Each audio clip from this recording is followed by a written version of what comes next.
ఈ 18 నెలల్లో ఇతర దేశాలు పర్యటనలు చేసి ఇతర రాష్ట్రాలు ఇతర దేశాల నుంచి 3 లక్షల కోట్ల రూపాయల పెట్టుబడులు తెచ్చి 1 లక్ష పైగా ప్రైవేటు ఉద్యోగాలు ఈ రోజు మన రాష్ట్రంలో ఇచ్చినాం. యంగ్ ఇండియా స్కిల్ యూనివర్సిటీ కావచ్చు, యంగ్ ఇండియా స్పోర్ట్స్ యూనివర్సిటీ కావచ్చు, young India integrated residential schools కావచ్చు. ఈ రోజు రెసిడెన్షియల్ స్కూళ్లలో కాస్మెటిక్ ఛార్జెస్ 200% పెంచినాం. ఈ రోజు భోజనాలకు 40% పెంచినాం. పేదోళ్ళ పిల్లలకు మంచి భోజనం పెట్టాలి, మంచి చదువు చెప్పించాలనేదే మా తాపత్రయం. అందుకోసం నీకు దుఃఖం వచ్చిందా చంద్రశేఖరరావు అని నేను అడుగుతున్నా.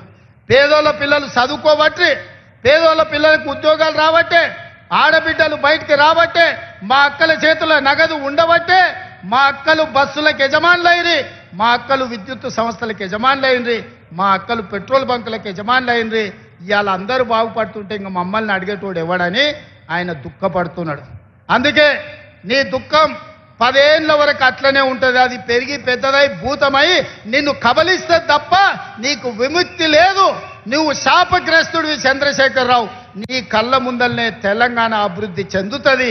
అభివృద్ధి చేసే బాధ్యత మేం తీసుకుంటాం. ఇవాళ ఈ వేదిక మీద నుంచి చెప్తున్నా, 94 నుంచి 10 ఏళ్ళు తెలుగుదేశం అధికారంలో ఉన్నది. 2004 నుంచి 2014 వరకు 10 ఏళ్ళు కాంగ్రెస్ అధికారంలో ఉన్నది రాజశేఖర రెడ్డి నాయకత్వంలో. 2014 నుంచి 2024 వరకు చంద్రశేఖరరావు ఈ తెలంగాణ రాష్ట్రానికి బీఆర్ఎస్ అధికారంలో ఉన్నది. 2024 నుంచి 2034 వరకు రాసుకో చంద్రశేఖరరావు. నీ డైరీలో కాదు, నీ గుండెల్లో రాసుకో. నీ కొడుకు గుండె మీద రాయి. 2034 వరకు ఈ సోదరుడు పాలమూరు బిడ్డ తెలంగాణకు ముఖ్యమంత్రిగా ఉంటాడు. పాలమూరు నుంచే ప్రజా ప్రభుత్వాన్ని నడుపుతాం. ఇది నా మాట. నువ్వు నీ గుండెల్లో రాసుకో చంద్రశేఖరరావు. పాలమూరు నుంచే శాసనం చేస్తాం. పాలమూరు నుంచే శాసనసభను నడిపించే బాధ్యత నేను తీసుకుంటా. నువ్వు దుఃఖం వస్తుందో, బాయిలో దుంకుతావో, పెట్రోల్ పోసుకొని తగిలబెట్టుకుంటావో అది నీ ఇష్టం. కాకపోతే నా కోరిక ఒక్కటే, నువ్వు అసెంబ్లీకి రావాలి, అపోజిషన్లో కూర్చోవాలి.